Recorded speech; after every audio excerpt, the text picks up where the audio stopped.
Vamos ao capítulo 8 de Prosperidade Bíblica. Mas antes, já sabe, deixe seu like, seu comentário, para que a gente vá juntos até o fim desta leitura. Capítulo 8. Exercendo autoridade. Tiago 4:7 diz: 1. Sujeitai-vos, portanto, a Deus. E 2. Resisti ao diabo, e ele fugirá de vós. Precisamos 1. Sujeitar-nos a Deus e a sua vontade em nossas finanças. E 2. Ter autoridade sobre Satanás com relação às nossas finanças, prosperidade. Sujeitar-se a Deus envolve estar disposto e ser obediente em nossas finanças, submetendo-nos a Deus tanto com a atitude do nosso coração, quanto com as nossas ações, o dar. Se quiserdes e me ouvirdes, comereis o melhor desta terra. Usufruir a provisão e prosperidade de Deus. Isaías 1:19. Quando Kenneth Hagin iniciou seu ministério itinerante, ele realmente lutou para sobreviver. E disse para o Senhor: por quê? Eu obedeci ao Senhor. O Senhor disse: a razão por que você não está comendo as delícias da terra é porque você não se qualifica. Você é obediente, mas você não está disposto. Ele se tornou disposto rapidamente, e as coisas se resolveram. Estar disposto significa ter as motivações corretas. Deus vê o nosso coração, e Ele sabe quais atitudes nos controlam. 1 Samuel 16:7. A nossa motivação para ser abençoado é ser uma bênção maior para outros e para o reino de Deus. A vontade de Deus é nos prosperar, e o seu propósito em nos prosperar é estender o seu reino, por nosso intermédio. Então, se a motivação do seu coração é servi-lo com as coisas que ele nos dá, estamos na posição para a sua bênção maior. Cantem de júbilo e se alegrem os que têm prazer na minha retidão, a propagação do evangelho na terra. E digam sempre: glorificado seja o Senhor, que se compraz na prosperidade do seu servo, que está trabalhando para propagar o reino de Deus. E a minha língua celebrará a tua justiça e o teu louvor todo dia. Salmo 35, 27 e 28. 3 João 1:2 diz: amado, acima de tudo faço votos por tua prosperidade e saúde, assim como é próspera a tua alma. A nossa prosperidade é de acordo com a prosperidade da nossa alma. Ela é produzida quando habitamos na verdade da palavra, como revelam os seguintes versículos. 3 João 1, 3 e 4. Pois fiquei sobremodo alegre pela vinda de irmãos e pelo seu testemunho da tua verdade. Como tu andas na verdade, não tenho maior alegria do que esta, a de ouvir que meus filhos andam na verdade. A palavra. Salmo 1 descreve esse homem que prospera de acordo com a vontade de Deus, por ter uma alma que é próspera na palavra de Deus. Salmos 1, do 1 ao 3. Bem-aventurado o homem que não anda no conselho dos ímpios, não se detém no caminho dos pecadores, nem se assenta na roda dos escarnecedores. Antes, o seu prazer está na lei do Senhor, e na sua lei medita de dia e de noite. Ele é como árvore plantada junto à corrente de águas, que no devido tempo dá o seu fruto, e cuja folhagem não murcha, e tudo quanto ele faz será bem sucedido. Podemos observar que é vontade de Deus que prosperemos, mas primeiro a nossa alma deve prosperar na palavra de Deus. Só então seremos como a árvore forte, capaz de prover sombra e gerar fruto em benefício de outros. Mateus 6:33. Buscai, pois, em primeiro lugar o seu reino e a sua justiça, e todas estas coisas vos serão acrescentadas. Essa busca fala da nossa motivação. Não devemos buscar primeiro as coisas, mas sim a Deus e ao seu reino. Se buscarmos o seu reino primeiro, então somos qualificados para sermos abençoados com todas essas coisas também. Os reis Uzias e Ezequias são um exemplo clássico desse princípio. Em 2 Crônicas 26:5, propôs-se Uzias buscar a Deus nos dias de Zacarias, que era sábio nas visões de Deus. Nos dias em que buscou ao Senhor, Deus o fez prosperar. 2 Crônicas 31, 20 e 21. Assim fez Ezequias em todo o Judá. Fez o que era bom, reto e verdadeiro perante o Senhor, seu Deus, em toda a obra que começou no serviço da casa de Deus, na lei e nos mandamentos, para buscar o seu Deus de todo o coração, e o fez e prosperou. Salmos 84, 11 e 12. Porque o Senhor Deus é sol, fonte de prosperidade, e escudo da pobreza. O Senhor dá graça e glória. Nenhum bem sonega aos que andam retamente, aqueles que são dispostos e obedientes. Ó Senhor dos exércitos, feliz o homem que em ti confia. Se você coloca Deus e as coisas espirituais em primeiro lugar, estimando levemente as coisas da terra, então Deus pode prosperá-lo, sem que essa prosperidade o corrompa, porque você continuará caminhando corretamente, entregando a Deus as primícias e apoiando a sua obra na terra. Resistir ao diabo, exercendo autoridade sobre ele. Também existe outro aspecto para o assunto da prosperidade. Devemos exercitar nossa autoridade em Cristo com relação às nossas finanças. Para entender isso, precisamos voltar a Gênesis. Deus fez o mundo e tudo o que está nele. Esse fato imediatamente nos diz que não há nada de errado com a prosperidade e não existe nada de mal quanto às coisas materiais. Foi Deus quem as criou em primeiro lugar e Ele as chamou de boas.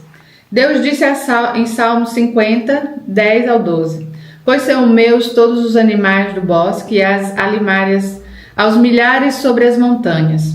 Conheço todas as aves dos montes e são meus todos os animais que pulam no campo. Se eu tivesse fome, não te diria? Pois o mundo é meu e quanto nele se contém. Salmo 24, 1 e 2. Ao Senhor pertence a terra e tudo que nela se contém, o mundo e os que nele habitam. Fundou-a ele sobre os mares e sobre as correntes a estabeleceu. Ageu 2:8. Minha é a prata, meu é o ouro, diz o Senhor dos exércitos. Deus criou todas as coisas para o benefício do homem. Depois de ter criado tudo, ele finalmente criou o homem. Ele preparou tudo para o homem e para a mulher, propriedades suas, para provê-los um ambiente perfeito e tudo o que eles precisariam para viver. A ordem da criação mostra que o homem é o ápice da sua criação e que todas as outras coisas foram feitas em benefício do homem. 1 Timóteo 6,17. Deus que tudo nos proporciona ricamente para o nosso aprazimento. Deus não se importa com o fato de possuirmos coisas, mas Ele se importa com o fato de as coisas nos possuírem. Após ter criado o homem, Ele deu a ele domínio sobre todas as obras das suas mãos. Também disse Deus: façamos o homem à nossa imagem, conforme a nossa semelhança. Tenha ele domínio sobre os peixes do mar, sobre as aves dos céus, sobre os animais domésticos, sobre toda a terra e sobre todos os répteis que rastejam pela terra. Criou Deus, pois, o homem à sua imagem, a imagem de Deus o criou. Homem e mulher os criou. E Deus os abençoou e lhe disse: sede fecundos, multiplicai-vos, enchei a terra e sujeitai-a. Dominai-a sobre os peixes do mar, sobre as aves dos céus e sobre todo o animal que rasteja pela terra. Gênesis 1, 26 e 28. Em Salmo 115, versículo 16. Os céus são os céus do Senhor, mas a terra deu ele aos filhos dos homens. Todas essas coisas pertencem a Deus, porque Ele as criou, mas Ele nos deu para possuirmos e usarmos. Deus criou o mundo e a sua plenitude para o homem, sua propriedade, não para o diabo e seus anjos. As riquezas não foram colocadas aqui para os anjos do diabo. Elas foram feitas para os homens de Deus, mas Adão cometeu uma alta traição contra Deus e deu tudo para Satanás. E elevando, mostrou-lhe, no momento, todos os reinos do mundo. Disse-lhe o diabo: dar-te-ei toda esta autoridade e a glória destes reinos, porque ela me foi entregue, e a dou a quem eu quiser. Portanto, se prostrando me adorares, toda será tua. Mas Jesus respondeu: está escrito: ao Senhor, teu Deus, Adorarás e só a ele darás culto. Lucas 4, do 5 a 8. Jesus não questiona a reivindicação de Satanás de que o mundo foi entregue a ele. De fato, se não fosse verdade, não seria ao menos uma tentação. Mas Hebreus 4,15 diz que Jesus foi tentado em todas as coisas, à nossa semelhança, mas sem pecado. Então, Adão entregou o sistema do mundo para Satanás. Ele não tinha direito moral de desobedecer a Deus e se vender para Satanás, mas ele tinha um direito legal de fazer isso. Deus o entregou a Adão. Ele lhe deu autoridade sobre a terra para usar. E, portanto, Adão poderia entregá-la para Satanás, coisa que ele fez quando escolheu rejeitar a palavra de Deus e se submeter, em vez disso, à palavra de Satanás. De certo modo, Deus fez de Adão o Deus, com letra minúscula, deste mundo, porque ele deu a ele domínio sobre tudo isso, abaixo de Deus. Adão era quem governava tudo, mas lemos em 2 Coríntios 4,4 que agora Satanás é chamado de Deus deste século. Como Satanás se tornou o Deus deste mundo? Deus não fez isso. Adão, de maneira pecaminosa, liberou a sua autoridade sobre Satanás. 2 Coríntios 4,4. O Deus deste século, o mundo, cegou o entendimento dos incrédulos para que lhes não resplandeça a luz do evangelho da glória de Cristo, o qual é imagem de Deus. Jesus chamou Satanás de príncipe deste mundo. João 12:31. Chegou o momento de ser julgado este mundo, e agora o seu príncipe será expulso. João 14:30. Aí vem o príncipe do mundo, e ele nada tem em mim. João 16:11. Porque o príncipe deste mundo já está julgado. O apóstolo João confirma em 1 João 5,19. Sabemos que somos de Deus e que o mundo inteiro jaz no maligno. Da mesma forma, o apóstolo Paulo, em 1 Coríntios 2, 6 a 8, poderosos desta época do mundo, que se reduzem a nada, que nenhum dos poderosos deste século conheceu, o plano de Deus. Porque se tivessem conhecido, jamais teriam crucificado o Senhor da glória. Efésios 2:2. Segundo o príncipe da potestade do ar, do espírito que agora atua nos filhos da desobediência. Efésios 6:12. Porque a nossa luta não é contra o sangue e a carne, sim contra os principados e potestades, contra os dominadores deste mundo tenebroso. Isso é tudo muito relevante quanto à nossa fé para finanças, porque o dinheiro que precisamos está na terra e não no céu. Deus não vai fazer chover dinheiro do céu. Se ele fizesse, o dinheiro seria falso e Deus não é falsificador. Veja que Lucas 6,38 diz: Dai e dar-se-vos-á. Boa medida, recalcada, sacudida, transbordante, generosamente vos darão. Porque com a medida com que tiverdes medido, vos medirão também. Quando o homem dá a você, Deus está por trás disso, mas ainda assim é o homem que entrega. O dinheiro que precisamos está aqui. Deus não tem nenhum dinheiro no céu. Eles não precisam disso lá. Temos o direito de reivindicar tudo o que for preciso para as nossas necessidades serem supridas e tudo o que for preciso para cumprir o seu plano para a nossa vida.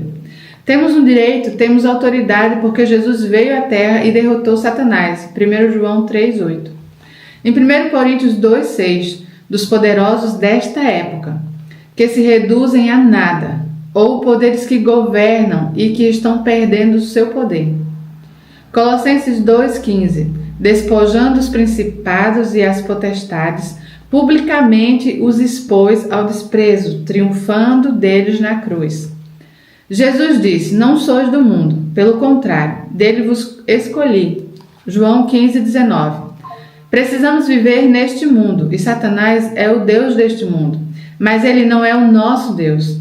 Ele não tem autoridade sobre nós ou sobre as nossas finanças. Jesus disse: Toda autoridade me foi dada no céu e na terra. Mateus 28:18.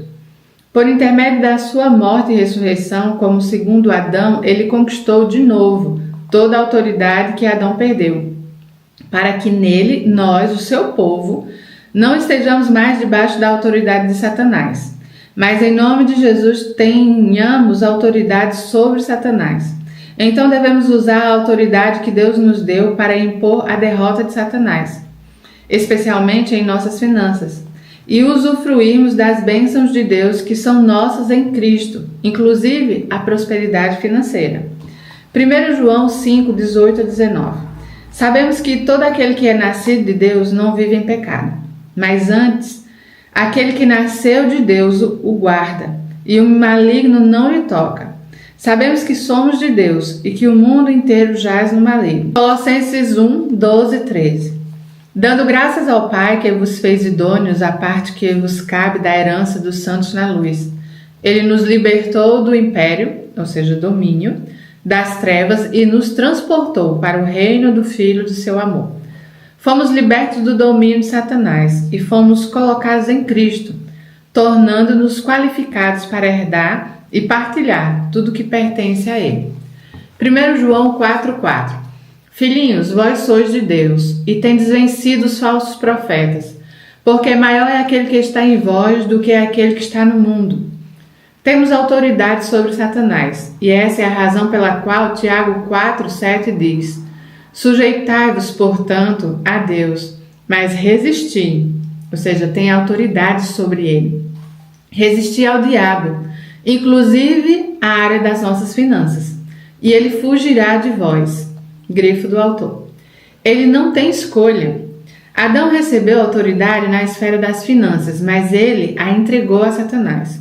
Contudo, Jesus a conquistou de volta, e mais, com juros, e a entregou para nós usarmos. Após declarar que ele tinha toda a autoridade, em Mateus 28, 18, ele a delegou à sua igreja, em seu nome, no versículos 19 e 20. Para cumprir os seus propósitos na terra, especialmente a grande comissão. Precisamos reivindicar o dinheiro de que necessitamos para nós mesmos e cumprir o plano de Deus. Devemos crer e exercitar a nossa autoridade espiritual na área das finanças. O dinheiro de que precisamos está na terra, não no céu. Então, não tem a ver com Deus enviando dinheiro do céu. O dinheiro já está aqui, mas é Satanás que está impedindo que ele venha, não Deus. Porém, Satanás permanecerá aqui até que o período de Adão acabe. Então devemos ser diligentes para ter autoridade e reivindicar o que precisamos em nome de Jesus. Diga: Satanás, tire suas mãos do meu dinheiro. Vão, espíritos ministradores, e façam que o dinheiro volte. Lembre-se de Provérbios 13, 22. A riqueza do pecador é depositada para o justo. Deus não quer as riquezas do mundo nas mãos de pecadores. Ele deseja que elas sejam transferidas para nós, mas ele precisa que nós tenhamos autoridade. O ministério dos anjos. Assim como demônios trabalham contra o povo de Deus para nos manter longe das nossas finanças, os anjos de Deus destinam-se a nos ajudar, incluindo as nossas finanças. Do mesmo modo que os demônios influenciam os homens para o mal, os anjos influenciam para o bem. Ora, a qual dos anjos jamais disse: assenta-te à minha direita, até que eu ponha os teus inimigos por estrado dos teus pés? Não são todos eles espíritos ministradores enviados para serviço a favor, ou seja, trabalhar para servir, dos que hão de herdar a salvação? Hebreus 1, 13 e 14. Mateus 18, 10. Vede, não desprezeis a qualquer destes pequeninos, porque eu vos afirmo que os seus anjos nos céus veem incessantemente a face de meu Pai celeste. Todos nós temos pelo menos um anjo pessoal destinado a nós. Eles não nos deixam quando crescemos. Alguns de nós precisam de mais de um. Como nós podemos ativar e liberar os nossos anjos para agirem por nós? Eles não reagem nem podem reagir ao medo, preocupação ou descrença, mas apenas à palavra de Deus. Salmo 103, 20 e 21. Bendizei ao Senhor, todos os seus anjos, valorosos em poder, que executais as suas ordens e lhe obedeceis, ouvindo e obedecendo. A palavra: bendizei ao Senhor, todos os seus exércitos, vós, ministros seus, que fazeis a sua vontade. Anjos são servos de Deus e assim só respondem a sua palavra. Mas como vimos, eles também são nossos servos, como filhos de Deus. E assim respondem a nós, a palavra de Deus em nossos lábios. Eles obedecem à voz da palavra de Deus. Venha ela dos lábios de Deus ou dos nossos lábios. Quando falamos a palavra de Deus, eles são liberados para a ação, a fim de ajudar a cumpri-la. Se estiver saindo lixo da nossa boca, eu nunca terei o suficiente, por exemplo, eles não podem executá-la, porque são contra a palavra de Deus. Mas os demônios, contudo, irão. O seu anjo irá simplesmente cruzar os braços e ser passivo. Mas se você se levantar em autoridade como filho de Deus e falar a palavra de Deus, os demônios não apenas terão de obedecer e fugir, e tirar as mãos do seu dinheiro, como também os seus anjos serão liberados para trazê-lo de volta. Assuma sua autoridade, dizendo: Satanás, tire suas mãos do meu dinheiro. Vão, espíritos ministradores, e façam o dinheiro voltar. Tiago 4, 7, Salmos 103, 20 e 21. Nos vemos no capítulo 9. Fica com Deus. Tchau!